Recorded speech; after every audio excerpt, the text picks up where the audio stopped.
It's Wizards versus Lesbians, a podcast for your ears. Hello, and welcome to Wizards versus Lesbians. My name is Isaac. I'm Alexis. And we have a guest. Hello, guest. Hi, I'm Isaac Fellman, the other Isaac. Yes, the return of the other Isaac. Yes. It was such a delight to have you on last time that we have brought you back to discuss The Commodore. It's the 17th book in the Aubrey Maturin series by Patrick O'Brien. As to why it's the 17th book in the Aubrey Maturin series that we've chosen to do. Well, it's because he wrote 16 others, and then you thought, why did you decide that this one of all of them was the one that you wanted to do? Well, I'll explain, but first we must do the plot of the book. And as is customary, Isaac, what happens in this book? Well, avoiding spoilers, which is tough because I just finished it 10 minutes ago, and I have a lot of feelings about the ending, which we will get to. But it is a sort of meandering narrative, which all the Aubrey Maturin books are. It's got, like the main characters who are a sea captain and a seafaring doctor have just arrived back in the UK. Where they make their dwelling after a circumnavigation that has all been, because like time is weird in these books. There are so many of them, and there are more of them than there were years of Napoleonic Wars, which is when they are set.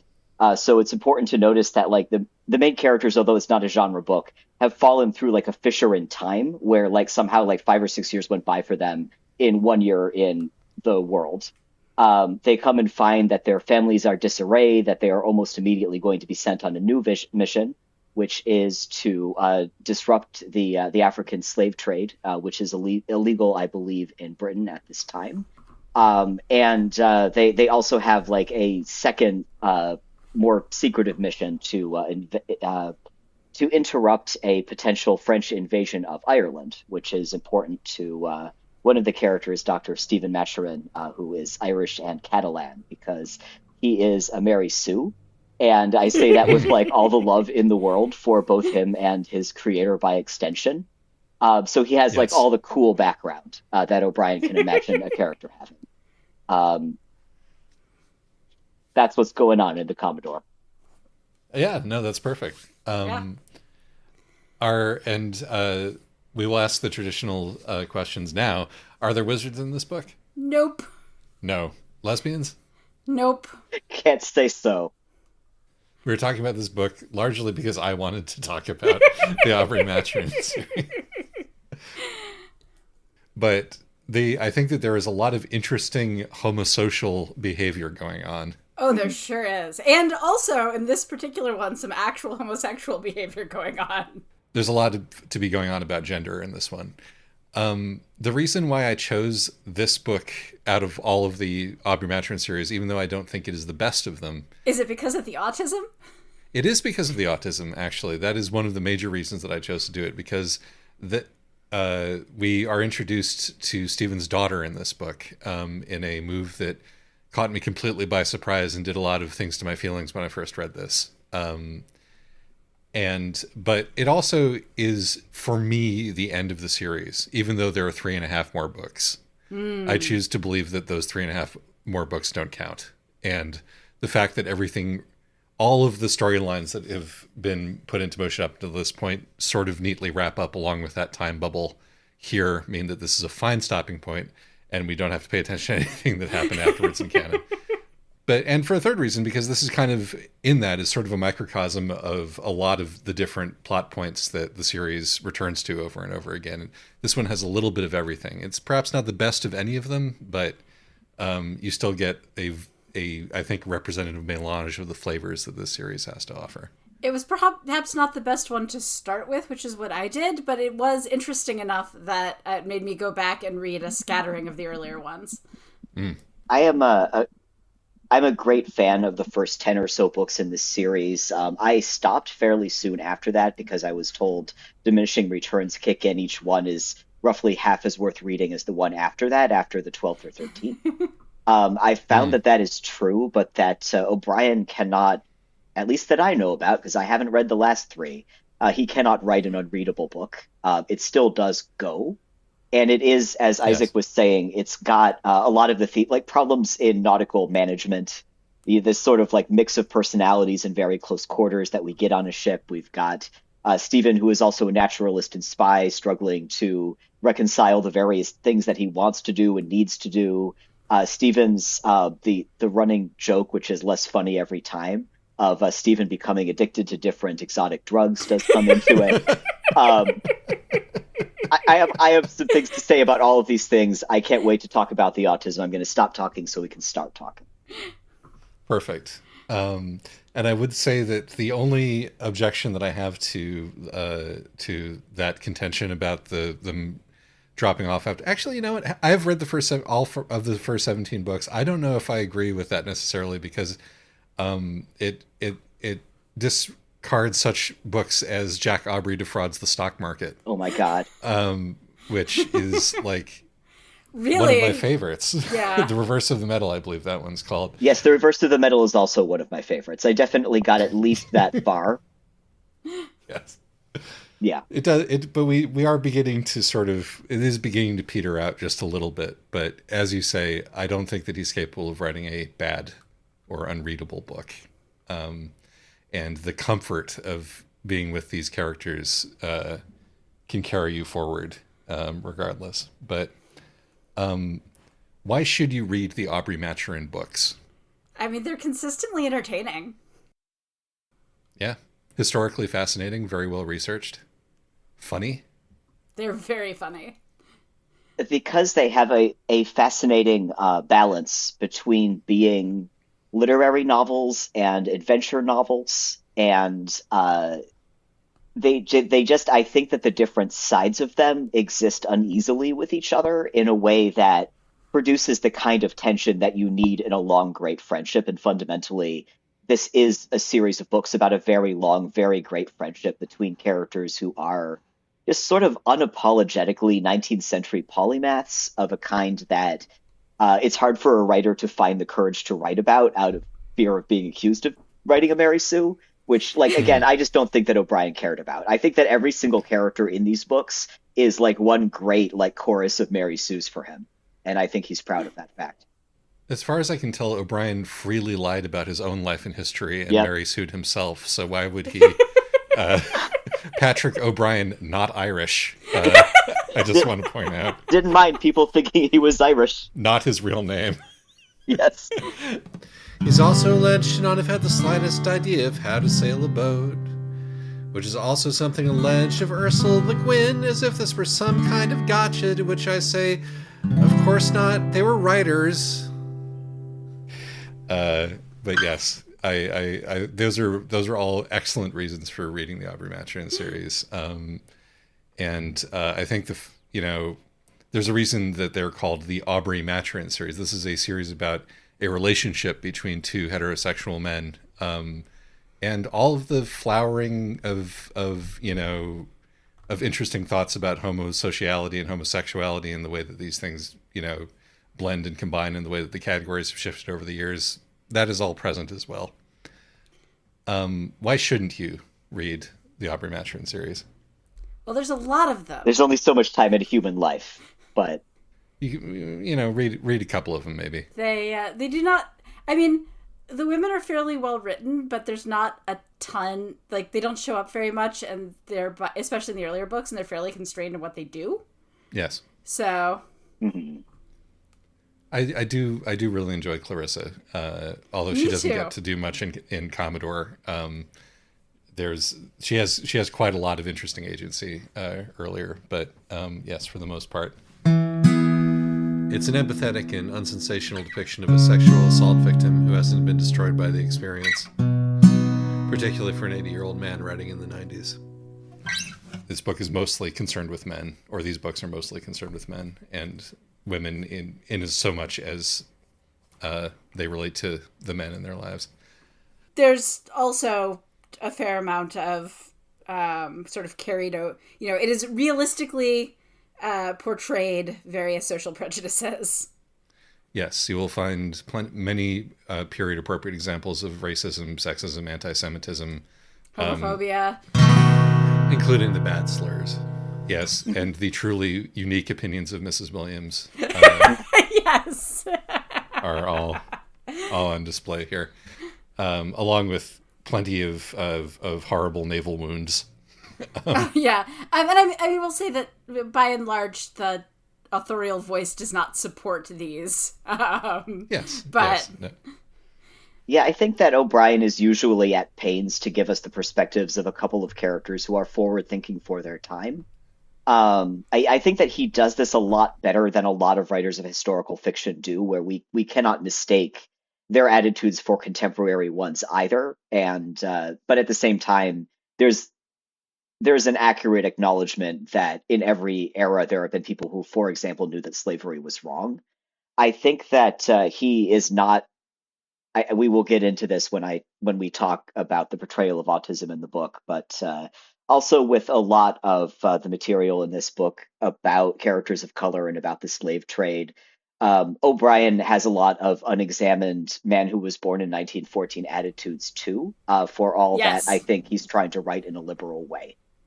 Yeah, Yes. I would agree. I would say that he does the thing that you get usually from you get from somebody who's a fairly good writer, particularly of characters, which is that almost all of his characters, it's clear even when you don't really get to see much of them that they have their own rich inner lives and are doing interesting things with them by and large. Mm-hmm. And so even though he's carrying a lot of his own unexamined attitudes into this, but I think it still ends up being a somewhat better portrayal, possibly than somebody with better politics might have, just because he is showing a wide range of humanity. Yes, he has read a damn book and he has lived, and you can really tell in reading his work.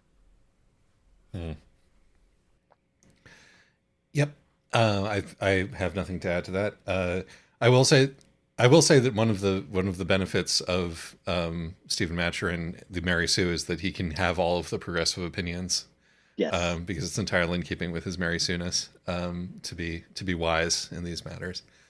But yes, those are the content warnings.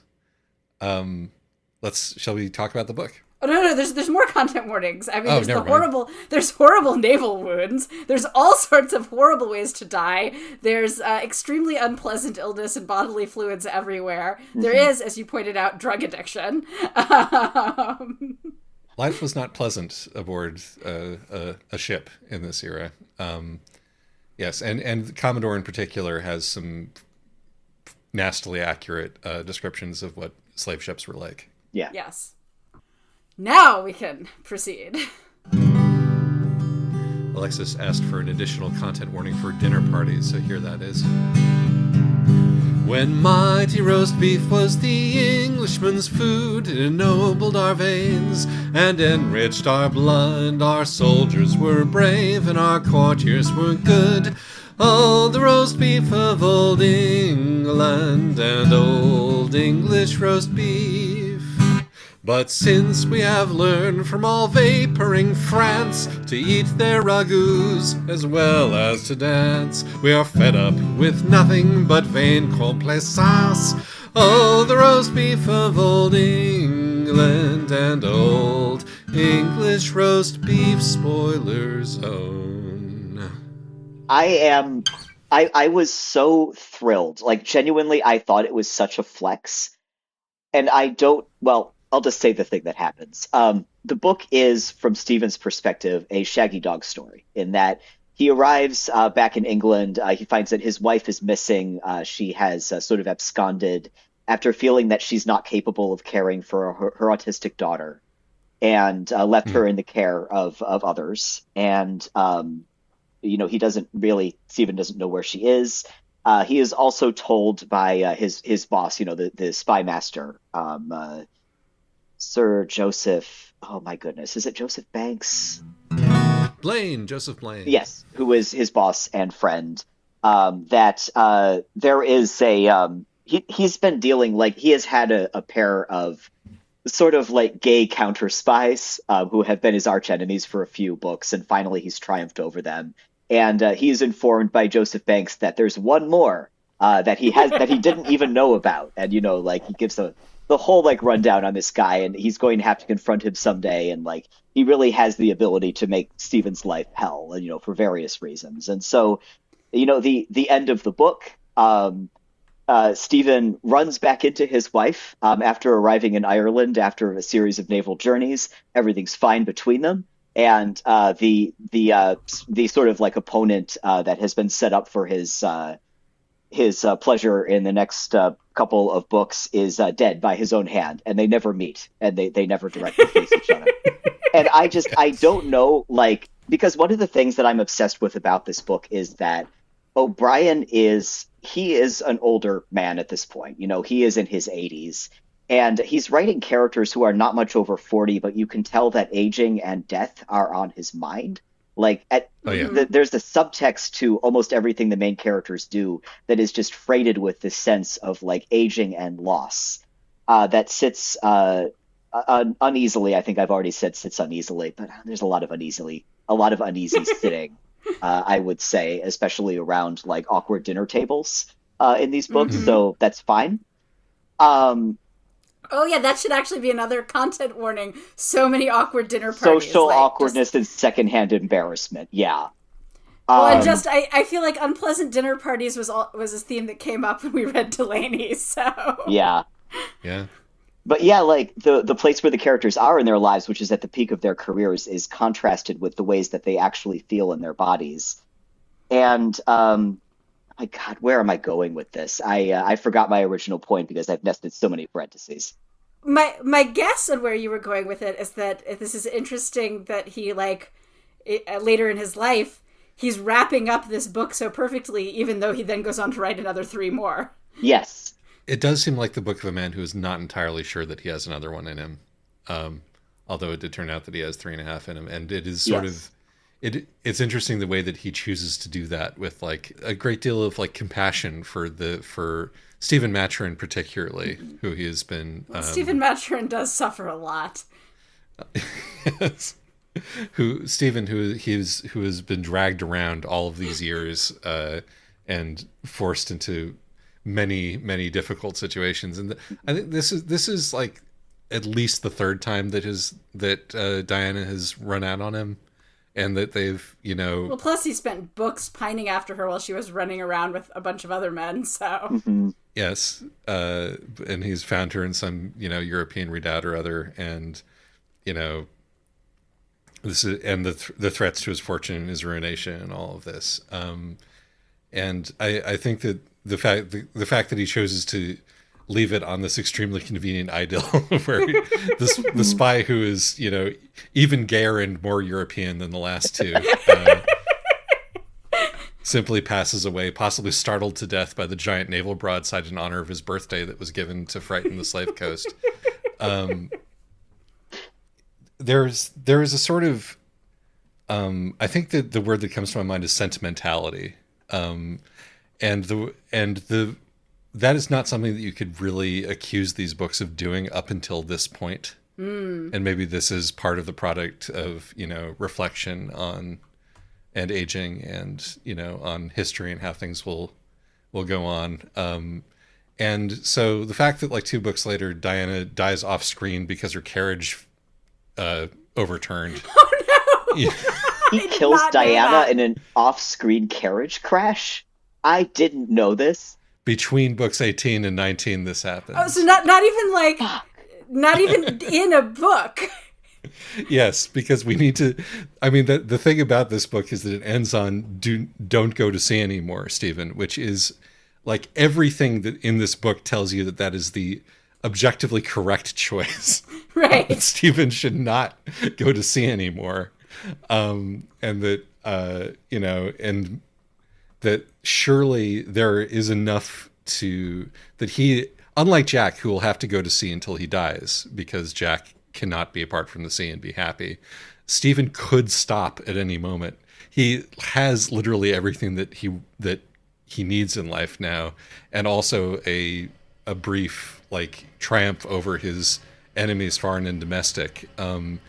And leaving it here allows you to believe that he might actually be able to not go to sea anymore. And of course, if you keep reading, he does. And of course, with a man like this, he would. You can't break the habit of a lifetime like that. But it's still this, like, wonderful moment of inflection where that kind of change might have been possible, if only for the sake of his daughter. Right. Doesn't it end with, like, Diana telling him basically never go away again? That's the line. That's the last line of the book is Right. don't go to sea again. And that's and again, it's like, that's the entire thematic content of the book up until this point. Don't go to sea again. You're going to, you're going to hypocritically go for a ride in the swamp and get yellow fever and nearly die. He doesn't know. They don't even let him go for a ride in the swamp initially. He has to wait till the next day. Yes, but yes, he gets yellow fever, and because Stephen is a very min-maxed character, which is one of the things that I love about him, and that, like, joking aside, does make him something more than like a self-insert. He is absolutely incompetent at trying to deal with anything relating to the sea. He can spend his whole life at sea and like not know anything about how ships work, or anything about like physically navigating his way around or between them.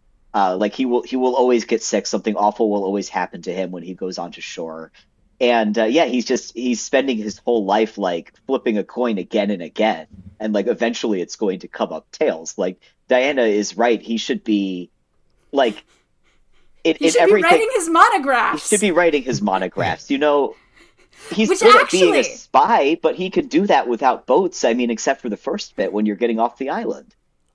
Yeah, but actually, come to think of it, you get some, in terms of, like, thematically, don't go back to sea, Stephen, is you get the thing where he's talking to his local guide about all the other naturalists who the local guide has shown around, and all of them have died without ever writing their book. And, like, Stephen keeps going, well, but did he write a book? And the man's like, no book. He died. no book. His heart was broken. And it's just like, Stephen, you could go home and write your books. He comes on multiple troves of like dead papers in desk drawers by men who didn't know when to stop. It's so okay, because this is one of the things that I love about the series, that so many of the things that happen in it sort of vacillate back and forth between being running jokes and being very serious character notes. Like, we have been laughing for 17 volumes at Stephen falling off ships, and I feel like this is the one where O'Brien like really sits down and just thinks, let's take this to its logical conclusion. One of these times he's going to drown. He has come very close in like completely normal circumstances to just drowning, going on boats multiple times throughout the course of the series. He's got one hit point. That's also part of the larger theme of like aging and reflection on it that comes in this book, because like the most serious thing that happens to Jack Aubrey in this story is that his horse spooks and he falls off of his horse with nobody else around and smashes his head on the pavement, and could have very easily just died there with in the middle of the forest with nobody around him. And that's sort of skated over as the thing happens. But it's like, after every naval battle that he has had, that could very easily have been just the end of him right there, because he was on a mare who shied, Ignoble ends. It's a theme. There is sort of this, I guess part of the tragedy of their friendship is that Stephen really should not be on a boat, and Jack really is just really unhappy if he spends more than a couple weeks off a boat.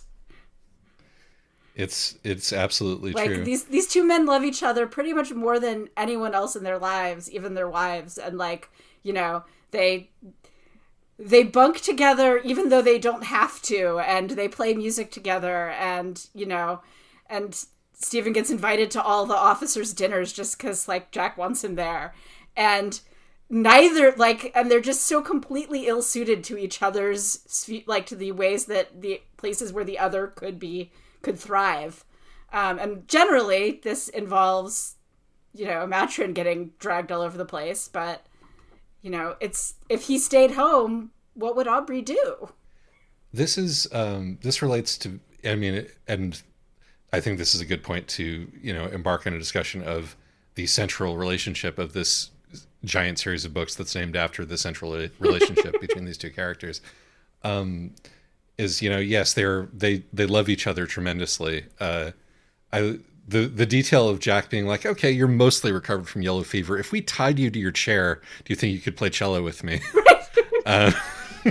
Is just like, oh, you missed him so much. These are as close as two men can be, but there is there's a thing that keeps happening throughout these books and happens repeatedly in this one, where it's like, Stephen knows something that is very important to Jack's life, or Stephen understands something about Jack, or Stephen has some sort of, insight that might stop Jack from suffering, and absolutely will not tell him. Yes. Until asked. And even then reluctantly. Because there is this sort of, and it's even made explicit, I think, at one point in this book. It's like, Jack is on the verge of telling Stephen that he's worried that his wife might be cheating on him. Even though they both know that's exactly what Jack is worried about. But Jack reflects that, like, I don't know if our friendship could have survived my saying that out loud. Mm-hmm. That their closeness is underpinned entirely by this very strict code of what is permissible to say and what isn't. Which is also kind of what keeps the entire Navy and this entire social structure together. Yeah. Because this is a world where if you say the wrong thing to somebody, you might have to fight them to the death about it or lose your social standing. Which does happen in this book. Like, over an awkward dinner party, two guys say too much and they have to kill each other. One guy says, "Your ship is gay." He literally does. Yep. And that leads to both of them dying horribly from gut wounds. Yep.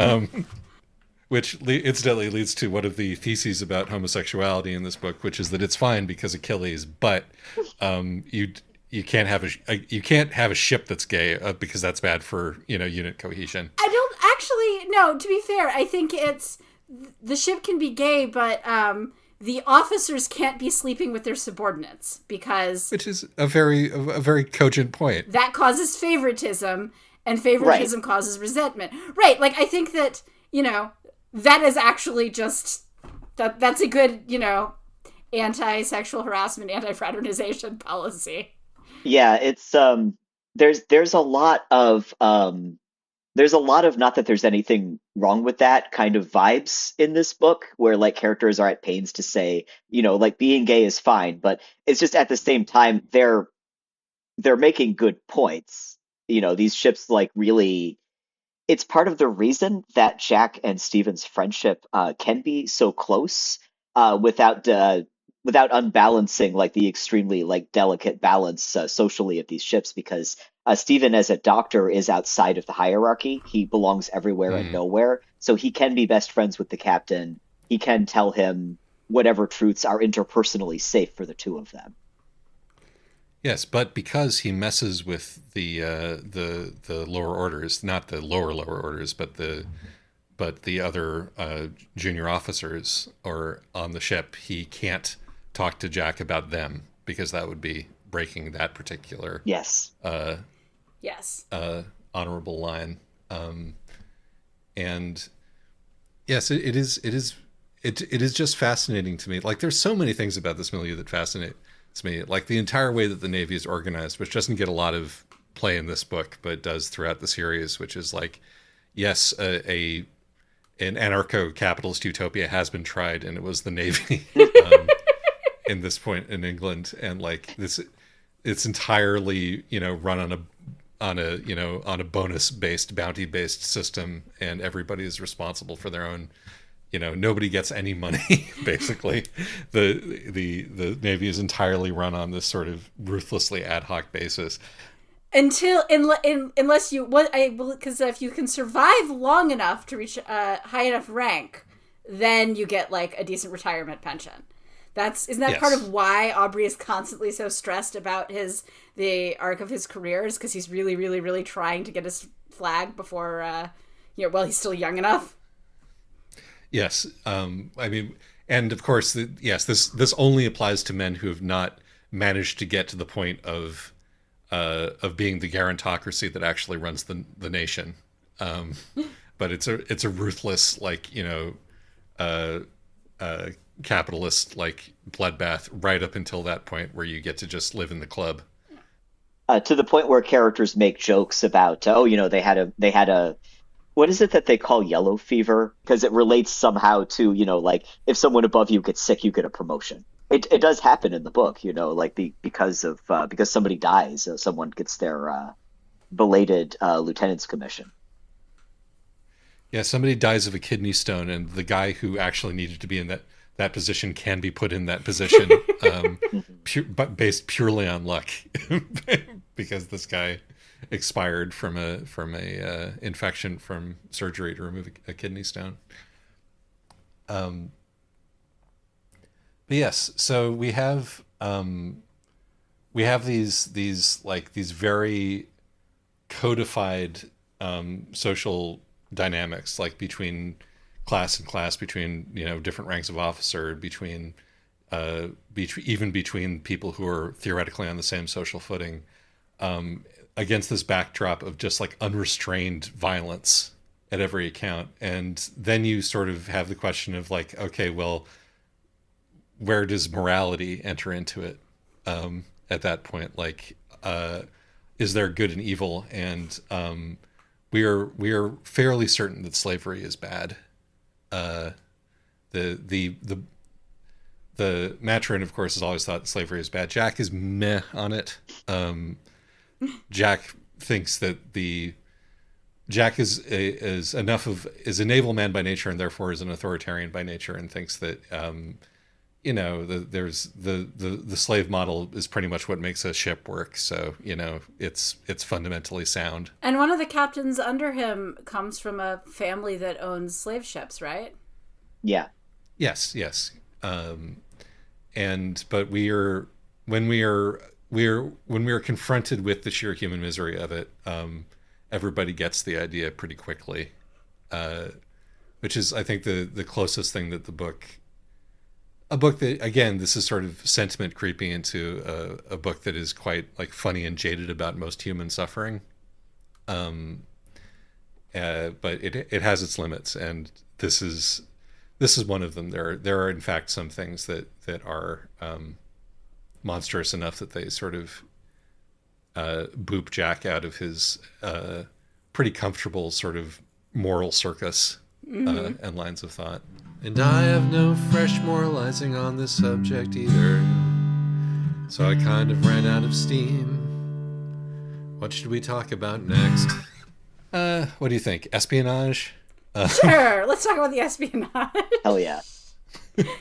I didn't have a segue from that one. I was just going to be like, let's talk about the autism, but no, let's talk about the autism. I mean, we're saying the same thing basically, but the place where autism, homosexuality, and espionage meet, is sort of that three-way handshake meme. At least according to the books on the subject that tend to be written. But well, you are embarking on your first read of Le Carre, so yeah, I happen to be reading Tinker Tailor Soldier Spy at the same time as this for a future episode. So this is very much in my head. One of my all-time favorite books. Also, I am convinced, and I don't know why this is, that like Stephen's guide, when he is sort of like exploring and and encountering like interesting like West African animals, is a man called John Square, and I'm like, he's named after John Le Carre, but why? Because Le Carre means square, and yeah, maybe it's just a tribute. I mean, yeah, just like I love the guy's work. Why not? And Le Carre is a native guide, perhaps, to his particular area of expertise. I mean, clearly, like O'Brien. Yeah, I mean, like I can't imagine being a writer of spy fiction, especially like a late coming one, like O'Brien, who only figures out a few books later that Stephen can be a spy, and not like immediately just going, oh my God, I'm going to do a crash course on spy stuff, and I'm going to start by like rereading The Sky Who Came in from the Cold, etc. So yeah. That's one of my favorite retcons ever, yes. Actually, is that Stephen becomes a spy again between the first and the second book. But he's always been a spy from that point onward. I forgot that. I thought that he starts, but you're right. When he first shows up, he's like just homeless like living outdoors or something. But yes, let's talk about Stephen's daughter. So, I mean, if we're talking about autism, we're also talking about Stephen, so it runs in families. Yeah, it's not super surprising that Stephen's daughter has turned out this way. Yeah.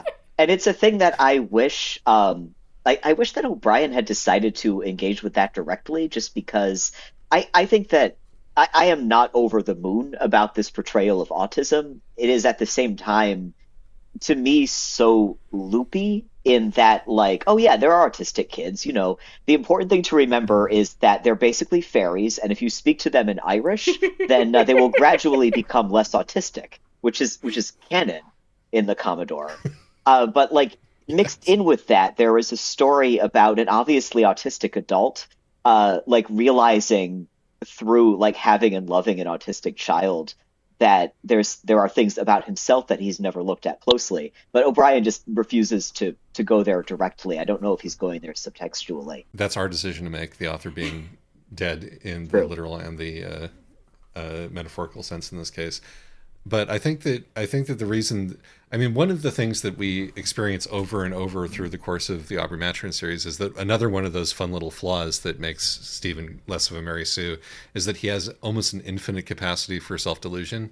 Yes. One of the things that is very fun about the earlier books is that he writes in his diaries all the time about what is going on in his life, and thus gives us a fun bit of unreliable narration to go with our relatively dispassionate third person, and alongside his continuing insistence that there's absolutely nothing wrong with taking massive doses of laudanum every night. And then, switching it up, eventually he admits that maybe there is, but don't worry, he's found something that works way better. It's this amazing Peruvian coca leaf.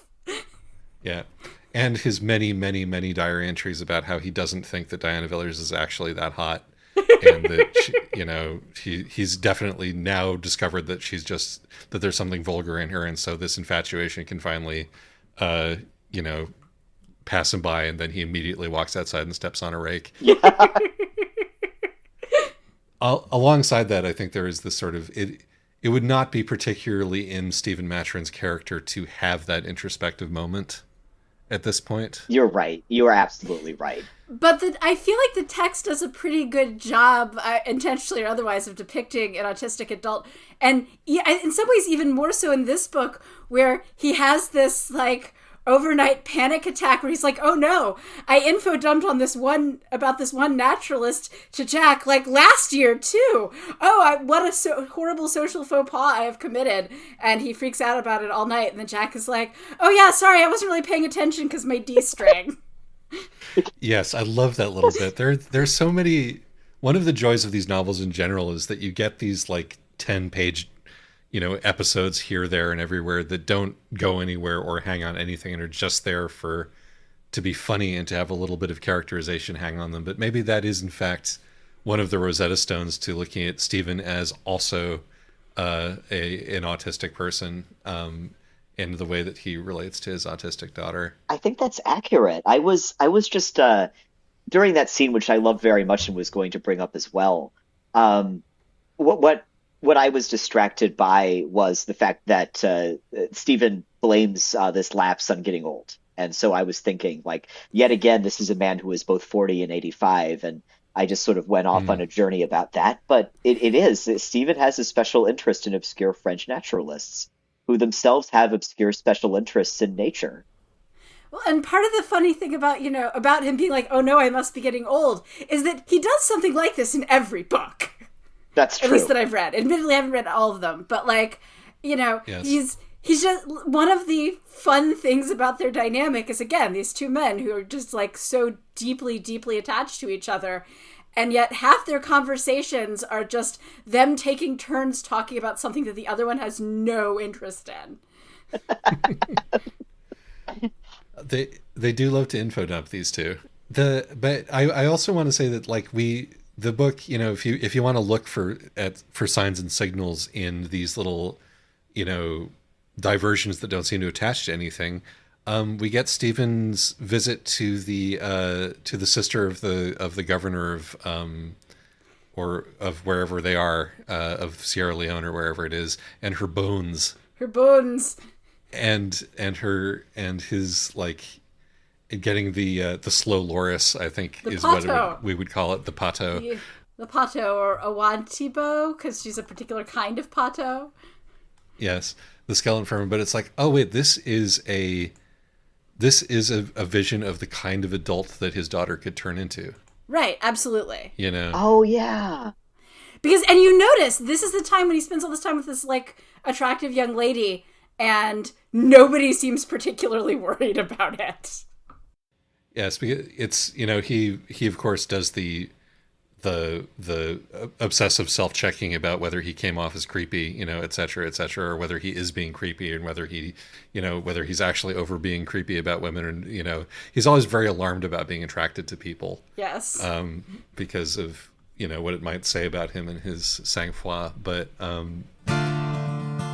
there was a suggestion that she'd be up for it.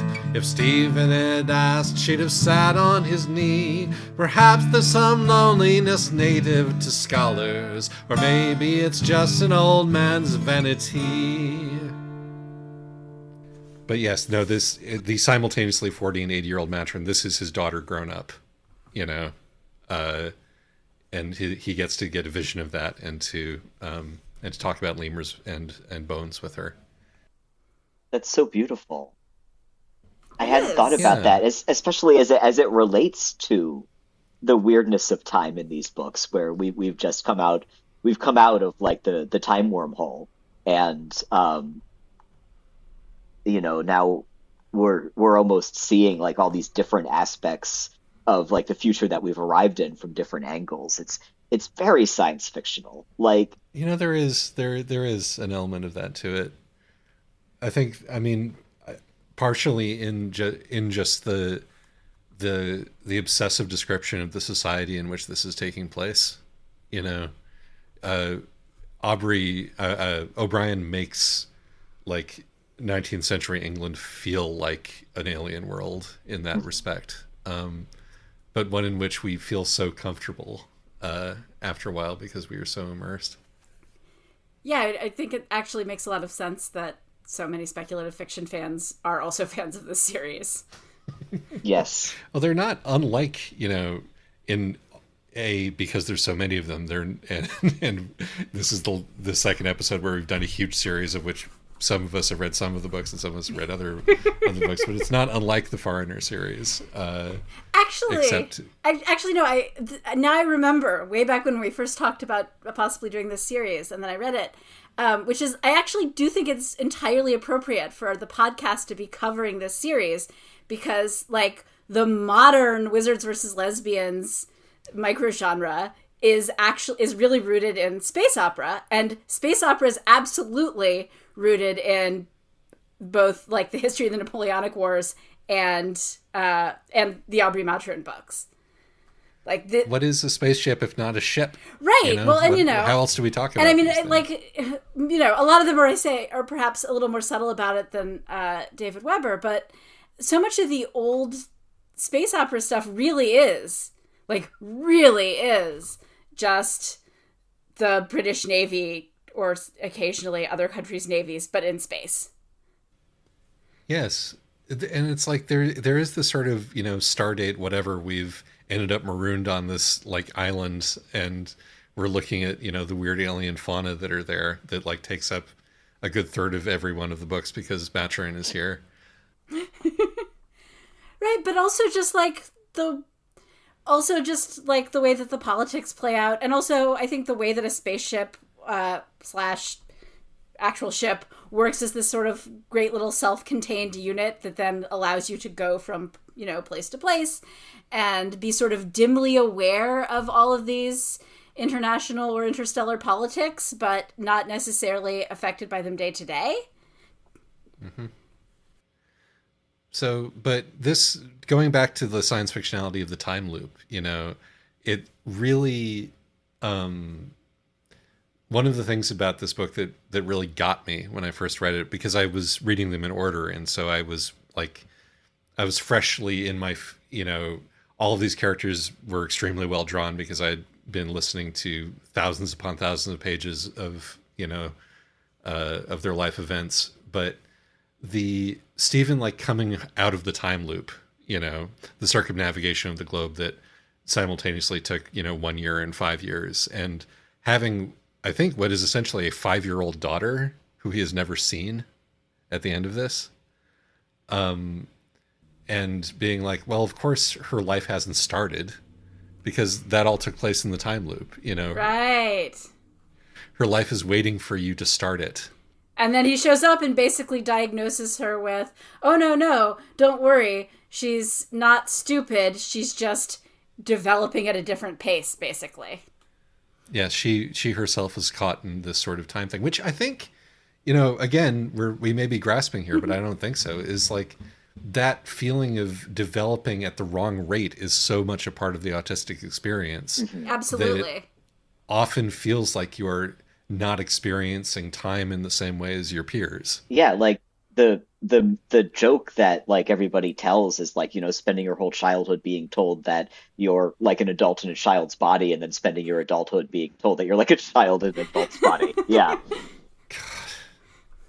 God. I need to sit with that one. Right, like neither of which is accurate, and both of which are kind of insulting and or like putting way too much on like a child to exhibit a certain kind of maturity in keeping with what their brain is doing. But also there's a lot of truth to it. Like I do feel like those are the vibes that I've been getting from people for my entire life.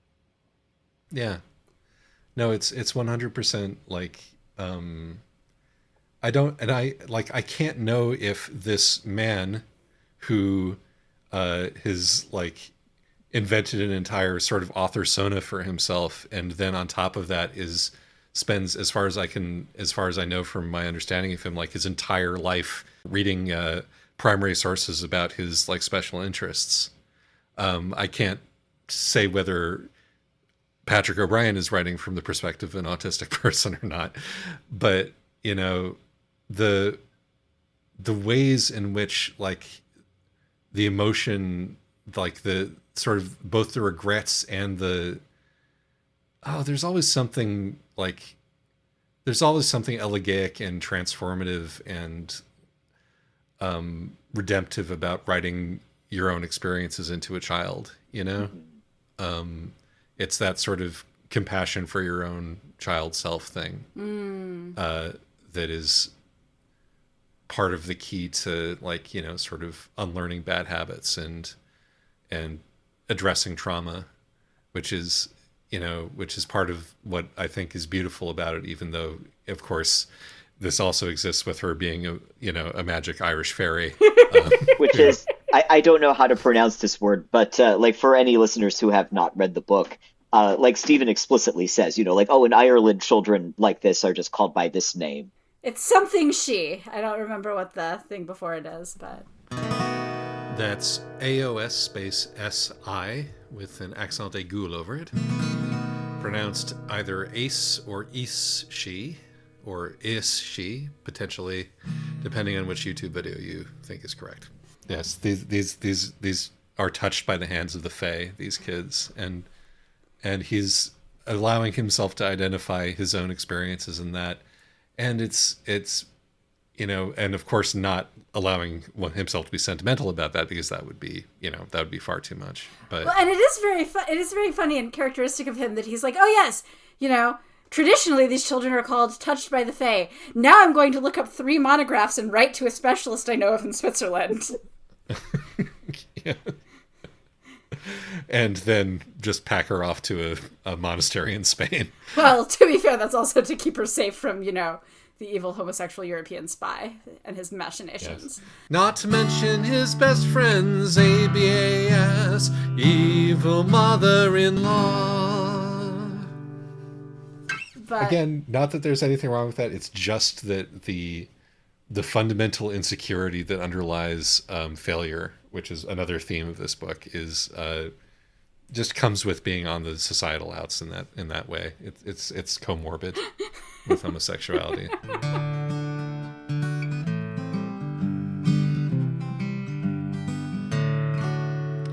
Many, if not all, of the doomed, flawed characters who get thorough portraits before they're sunk by their own weaknesses have in common the sin of emotional neediness, a desire for approval which Maturin and probably O'Brien think is gross. But yeah, so yeah, on the one hand, it is very funny to have this child be like, oh no, it turns out that this touched by the Fae child just needs to speak in Irish. But there's sort of this implication that she's been exposed to Irish, and it's just everybody assumed that she was speaking nonsense because an English child speaking Irish? Irish isn't a language. Yes.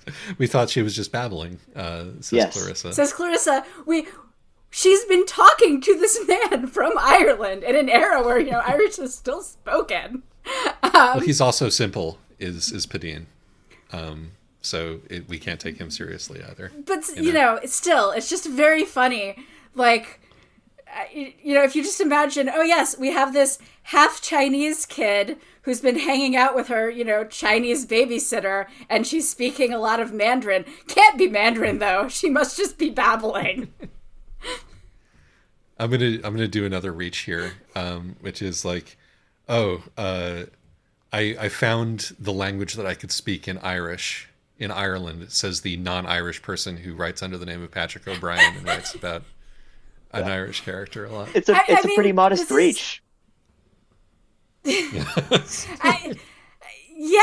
is kind of race faking, honestly, but at that point. But I will. It is not my place to say exactly how. But it is. Yes, it literally is that he is doing. Yes, this is a thing this is true. And and it's the sort of thing that is funny now, but wasn't necessarily so funny, a few decades ago. Yes, and when you think of the funny little scene that we get here of Stephen preaching to the foolish Irish who want to take up arms against the English, right, by throwing in their lot with the French, and him just being like, "No, I'm going to get with your clergy, and we're going to explain to you why that's a bad idea. Back to your homes."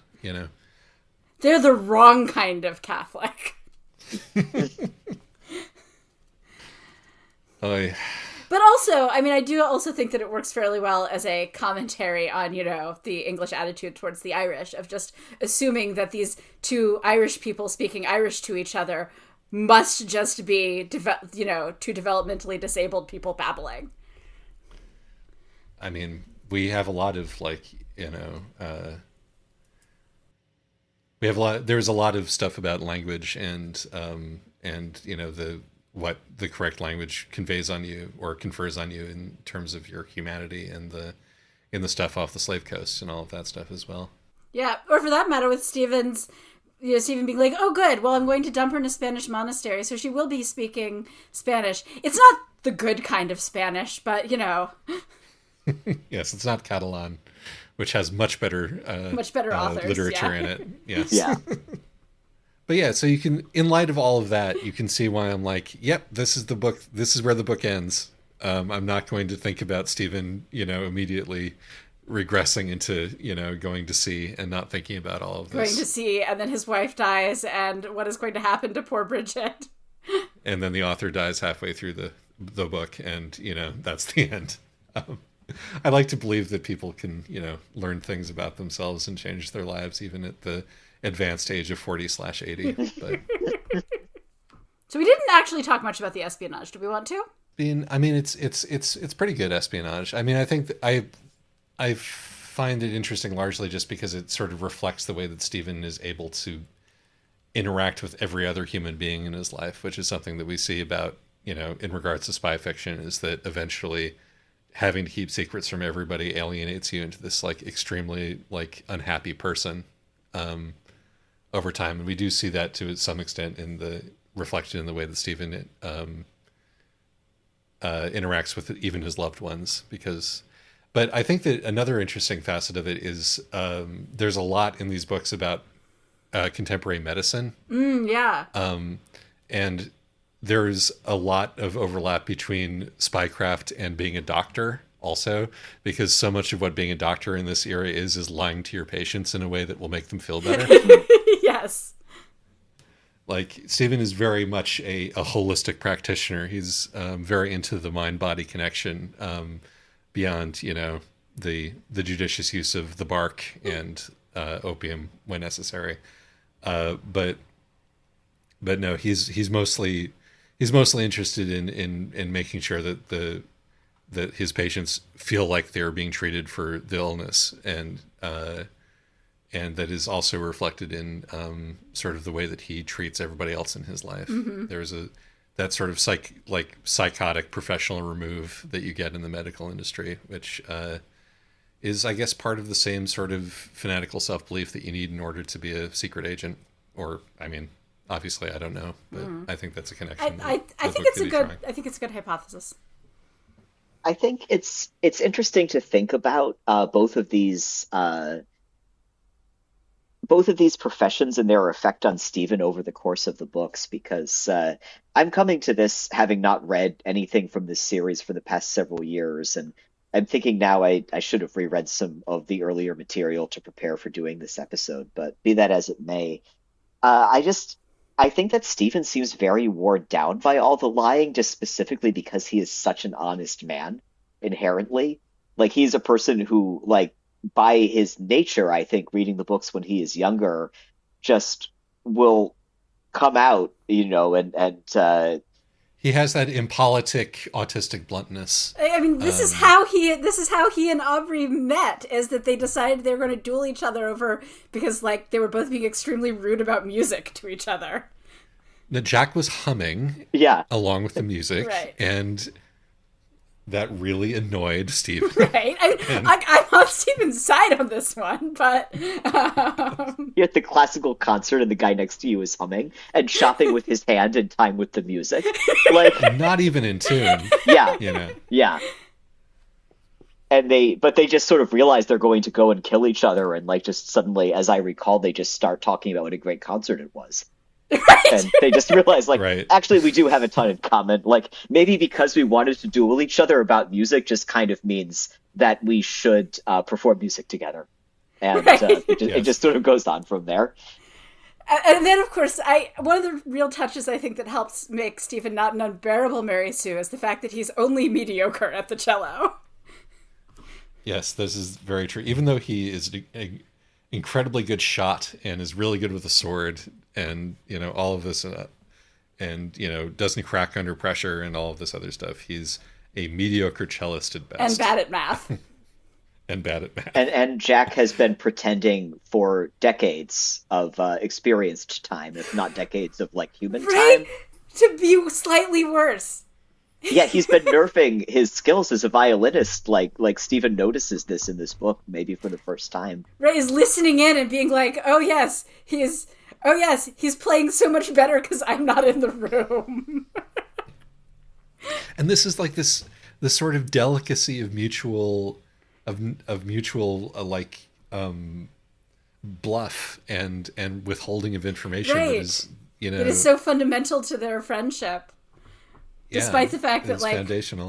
Again, they are so close, but also so good at hiding from each other, even while they're sharing the same room on a ship in the middle of the ocean.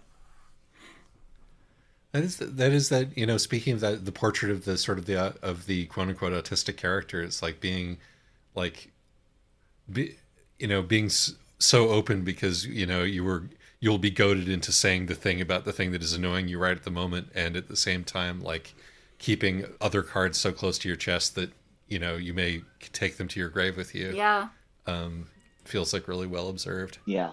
We spend a lot of time talking about Stephen in this episode, and almost none talking about Jack. Alexa says this is because, and I quote, everyone loves the wretched little autistic guy. Fellman points out that even as Patrick O'Brien set out to write Jack as a natural man of action, an anti-Horatio hornblower, Stephen ends up being the focus of the text anyway. And by the end of the series, even Jack has become a bit of a nerd with his celestial observations and obsessive measurement taking, who makes a fit study for literature. primarily people who write books or fail to write books. Yeah. So I think that the thing that I wanted to get to before we sort of peter out into minor notes is I find the what is the name of the when we're talking about friendship in this book, it's not tailmates. Tie mates. Tie mates, the one who braid Yeah. and tie up your hair for you. Your buddy on the ship is the person who'll take care of your long flowing ponytail, or because one of the things about being at sea is that you wear your hair long. And I just think that this book is interested in the way that masculinity is done on board ship, because there's a lot of focus paid on how, like, on Preserved Killick, for example, who is on the one hand a comedy character, but on the other hand is the male equivalent of, like, the sour-faced, you know, he's Stephen and Jack's mom, basically, aboard ship. And his sewing and his silver polishing and all of this, and the because of the mania for neatness that defines the Navy, how, like, all of these, like, stereotypically feminine traits having been made into masculine traits by circumstances means that, like, the household that is run by former sailors is so much cleaner than the household that's just, like, run by normal, like, chambermaids and stuff, because of their, like, obsessive, you know, their obsession with that kind of virtue, because it has become part of their masculine virtue, is this cleanliness and sewing and, you know, sort of rigging and all of this stuff. And I don't know. I just think that I just think it's neat. Yeah. I guess I don't have anything more. There is a lot of different kinds of masculinity, and just also, I mean, some of it's also the way that you can have these homosocial bonds, partly because it's in an environment where A, there's no women, and B, there's at least nominally the death penalty for homosexuality. So people aren't going to jump to the conclusion necessarily that two men spending a ton of time together must be gay. Yeah, we haven't yet tied, like, male tenderness to homosexuality. Although Right. Like they call each other my dear, and yeah. and people don't really seem to you know, and partly because Aubrey, you know, sleeps with every halfway attractive woman who's, you know, is vaguely interested in him, but also I think partly because of the social norms. One hears all the time that the right to be gay drove platonic affection between men away, but the men at my job are surprisingly warm. The tenderness blooms in a new modern form. The bonhomie and cheer of old yesteryear survives in straight men calling each other queer. In inventive, surprising, and quite detailed ways, they've taken anatomy back from the gays. Hard of oak are our ships, hard as oak are our men. We always are ready, steady boys, steady, and so on. Yes. I love Aubrey's, like, you know, contention that, like, fair is fair, you know, we cheat, it's okay if they should cheat, but also you should probably have to kill the guy who who fucked your wife, you know. It's a separate issue. To be fair to him, he's really trying to be fair about it. He's trying so hard. He's clearly thinking about Sophie and the clergyman, right, you know, and thinking, like, I love Sophie. I want to kill the clergyman. Right. How do I make this into a philosophical, you know, statement? But so notes. Yeah, we're running to time here. This has been. Thank you for indulging me in this, by the way. No, this has been really fun. A lot of fun. And like I said, I actually genuinely think that that these books are important for studying the genealogy of the Wislas microgenre.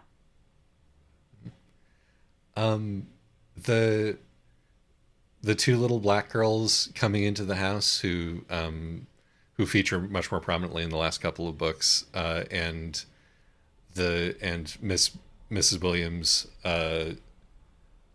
immediately the self-righteous turn about how slavery is outlawed in England. But, well, she's using the N-word to describe these. Yes, we should add that to the content warnings. Actually, slurs. Is just, I mean, the poor mother-in-law who is mother-in-law to death in this show, who also gets to have the opinion that the best cure for autism is a good shake, is to violently shake the child. And who's also running a quasi-legal or illegal gambling ring. Yes. It's like this poor mother-in-law who's like 15 objectionable women that the author has come across rolled into one character. Right, and it's funny because there's this moment, this almost sort of lampshady moment where they go, I wonder how she reconciles this with all the principles that she had in the first few books. Well, money changes a person, I guess. Or which women the author happens to be annoyed at changes from book to book. Right. It's easiest to see Mrs. Williams' Gestalt consciousness, sort of like the Borg, like bringing back the science fictional theme.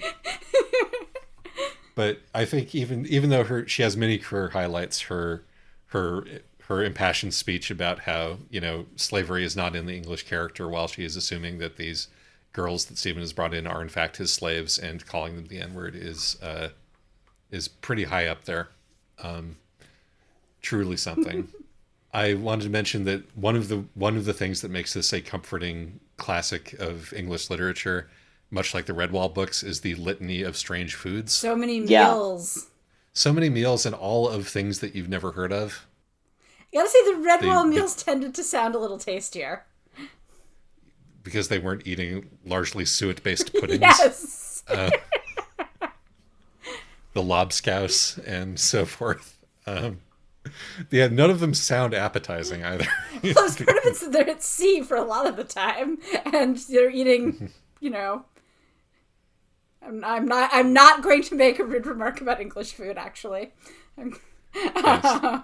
But it gives rise to flights of fancy if you don't know what they are. Although I did buy there's a cookbook which gives the recipes and descriptions for all of these things. You bought an Aubrey Maturin cookbook? Yeah, somebody put together a cookbook of all of the various I want to see it. Recipes that are mentioned. I will show it to Excellent. you. They'll tell you what floating island is, which is which is Jack's favorite dessert. Actually, that one I know because I was looking up, because back when I didn't have long COVID and could make challah every week, I had so many egg whites. And you were looking at meringue. I was looking at what can you do when you're generating 3 egg whites a week? I mean, there's only so many pavlovas a person can eat. And the book is called Lobscouse and Spotted Dog, which is a gastronomic companion to the Aubrey Maturin novels, isn't it? Let me take that again. The book is called Lobscouse and Spotted Dog, which it's a gastronomic companion to the Aubrey Maturin novels by Anne Grossman and Lisa Grossman Thomas. But yes, it's one of the many things that makes the books feel homey to me and that I enjoy about them. And the last thing that I wanted to say is that Maturin brings his the Bone Lady a bouquet of pressed birds. Yes. And it's like that would totally work on me and many other people that I know. And he's like, these are both longer lasting and more interesting than flowers, and are certainly as beautiful. Yeah. Right, which is great. But also, I was so happy that she gets to take the Pato, because I was so convinced that poor Pato was going to die on the ship. I was sure of it. I am just so glad that the Pato's okay.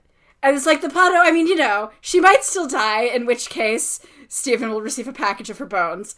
But, at least she gets to stay in her climate with somebody who has already successfully, at least for a little while, taken care of another one of these. This is a very sentimental, gentle book by the standards of the Aubrey Maturin. It really is. You're really set up to believe that the Pato is not going to come to a good end, and then she does. She gets her happy ending. Like, I think that there was like an orangutan who became addicted to like booze on a previous book, or, you know. The line was, "You have debauched my sloth." Oh yes, you have debauched my sloth. It was a sloth. There are some wonderful lines in this. I was when I was rereading this to refresh my memory over Shabbat. You know, I can't like, it's Shabbat, so I'm not like underlining or making notes, but I can like leave bookmarks. And I was like, why did I bookmark this particular page all these months ago? And it's like, oh, it was for the sentence. So now, at last, I am the possessor of the noblest beetle in creation. Yeah. At last, it's like a supervillain. That's the Spy Master. Yes, right, that's the Spy Master. Who is, again, a wonderful character because he is, over the course of the books, I mean, he's always a giant beetle pervert. He loves his beetles, yes. But he also goes from being just a general purpose pervert with a secret flat full of, like, lewd paintings. God, I forgot about that. Yeah, like his erotic etchings. Yes, which he keeps in addition to being a spy master, and then he has a disastrous either brief marriage or near marriage to a younger woman, and then by this time he's like, no, Beatles, I'm done with the rest of the stuff. I'm done having a special interest in sex. I am just like transitioning to full-time Beatles. Yeah. Yeah. No, there's. If we haven't convinced you at this point, if you haven't read these books, just pick up a few of them. They're all good. You know, some of them are great. But yeah, do we have any other notes that are not from me? No, those were my two. The Bato and the beetle, the noblest beetle in creation. The noblest beetle in creation. I'm taking a quick note that, oh yeah, I was going to say, after reading this book, like I said, having been away from the series for a little minute, I found myself much more charitable to the running joke of Stephen becoming addicted to various things than I was the first time that I was doing a lot of reading in O'Brien's work. I think that I just wasn't giving him enough credit, as I caught myself like failing to do as well during this very conversation. I wasn't giving him enough credit for just like realistically writing a man who was prone to addiction. Like Stephen, he deludes himself about one thing and he moves on to deluding himself about another thing. And like, that's often the way that things like this work. And it doesn't feel like a sort of like series of comedy pratfalls into facefuls of cocaine and laudanum so much to me, as it just feels like, oh, he's kind of like almost like in this cycle of samsara. Like he's really struggling to like really look at himself from the outside, as Stephen finds it so difficult to do, study himself like a natural phenomenon, and just think, I am chewing more and more coca leaves. Like maybe something to keep an eye on, rather than like make all these drug deals that he does in this book.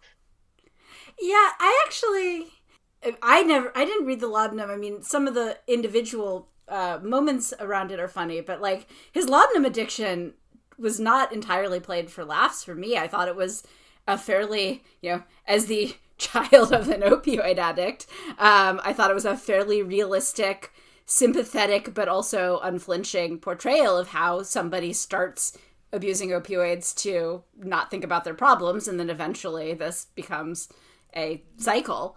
That he's sort of replacing this with coca leaves, like you said, it makes sense. Like that's what, you do if you're not able to find a better way of kicking the addiction. And he's at least making an effort with, there's also sort of because this is new to him and to the the Western world at this point, he can be an evangelist about it in a way that is pretty funny, because we, the reader, knows that he's just trying to convince everyone to start doing cocaine. But at the same time, it's clear that he has learned something from his laudanum addiction, and he's trying to be smarter about it. Like he's going, okay, I'm not going to chew a handful of coca leaves right now because I'm trying to get more sleep. That's and he true. doesn't. Yeah. And he doesn't then go back. Most of the time, he doesn't then go back and like dose himself with laudanum. There is the one time where it's not with laudanum, but he does like dose himself with 3 different sedatives because he's up too late having had too much cocaine. And then he's all like groggy and out of sorts the next morning when they need him to tell whether or not somebody really is Spanish or whether he's actually, you know, in English and pretending. And so you have this just incredibly hungover Maturin looking at this fake passport and just throwing it overboard. Right. It's such a cinematic moment. Or it's like, we might have needed that for evidence, Right? possibly. But he's too hungover. It's like this Muppet bit almost. But yeah, you're right. I think that what this is like me misremembering the reasons that I felt the way that I did, if that makes sense, because the laudanum addiction was treated seriously. And I felt like the way that O'Brien was treating the coca leaves and like the other stuff that he sort of has shorter term affairs with, is that like it was degenerating into a running joke or a bit, which I felt like Stephen deserved better than. I look back and I look at it through the lens of this book and just think, no, I think that he's just recognizing that human nature is kind of tragically funny. Yeah. Like the thing is that, Yeah. Because I think that it is simultaneously, and this happens a lot in these books, you know, it is simultaneously genuinely tragic that Stephen can't deal with his emotions and particularly with, you know, being attracted to women. And so he has fallen into this opioid addiction where, you know, but also there's just, you know, it's all like that can also be funny. Even really awful things. Yeah. Like a lot of the stuff in these books really is, oh yeah, really awful things can be funny. So, you know, the scene in one of the earlier books where he's arguing with the alcoholic doctor and both of them are trying to make a, you know, solid scientific medically based case for why their addiction is the smarter addiction. Like, that's both the sort of serious moment of pathos and also objectively hilarious. When you read these books, you feel everything at once. And I think that sometimes if you're not feeling everything at once, it's a sign that you need to look a little bit more closely. You need to apply a microscope where you're applying the naked eye. Speaking of both of these things, I want to share, maybe as a note to bring us out on my favorite, not directly acknowledged in the text, moment of Stephen not being entirely honest with himself, which is all the way back near the very beginning of the series, and I think the second or the third book.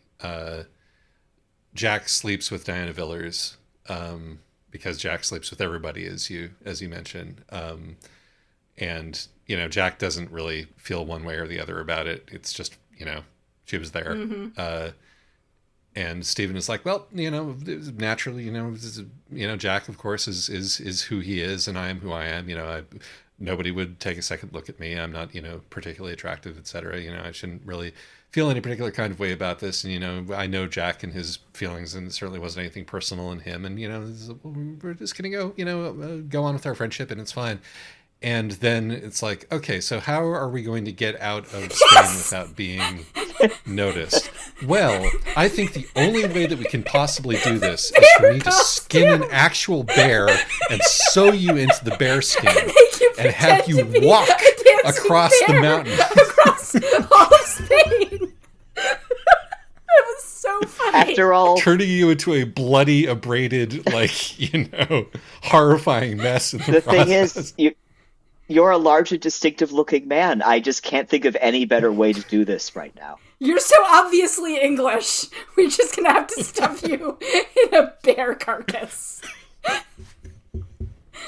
So, I mean, I think that Stephen sometimes has interesting ways of working out his emotions that are not clear even to him at the time. God, I love him.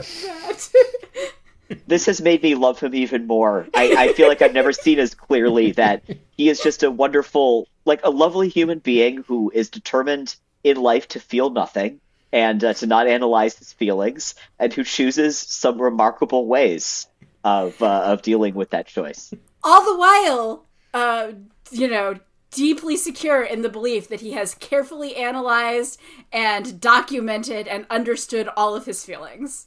Yes. Yes. He could write a book about him. If he could stay off the boat long enough.